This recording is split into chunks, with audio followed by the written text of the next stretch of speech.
Lusot na sa ikalawang pagbasa sa plenaryo ng Kamara ang panukalang batas na naglalayong maging maayos, mas inklusibo at maging pangmatagalan ang pangangalaga sa yamang dagat ng bansa.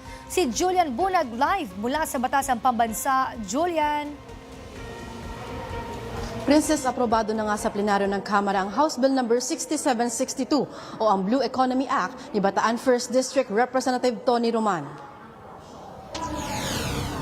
Ayon sa kinatawan ng unang distrito ng Bataan, dapat anya nasa sentro ng pambansang pulisiya ang mga panukalang naglalayong protektahan ang kapakanan ng mga mangingisda, coastal MSMEs at mga komunidad na umaasa sa tubig dagat. Ito anya ang isa sa mga susi para masiguro ang seguridad sa kabuhayan at pagkain ng mga Pilipino.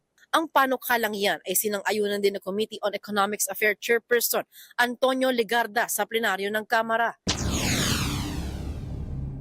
The Blue Economy Act introduces an integrated, science-based, and forward-thinking governance system that transforms our marine and coastal resources into drivers of sustainable, inclusive, and climate-resilient growth. Ayon pa sa kongresista, sa pamamagitan ng Coastal and Marine Spatial Planning, bibigyang prioridad ang proteksyon ng mga vital habitats at ang epektibong pamamahala ng coastal resources ng bansa.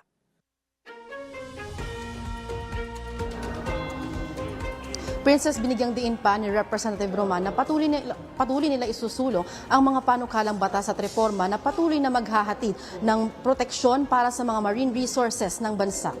Mula rito sa Kamara para sa totoong balita sa Bagong Pilipinas, Julian Bunag, Congress News.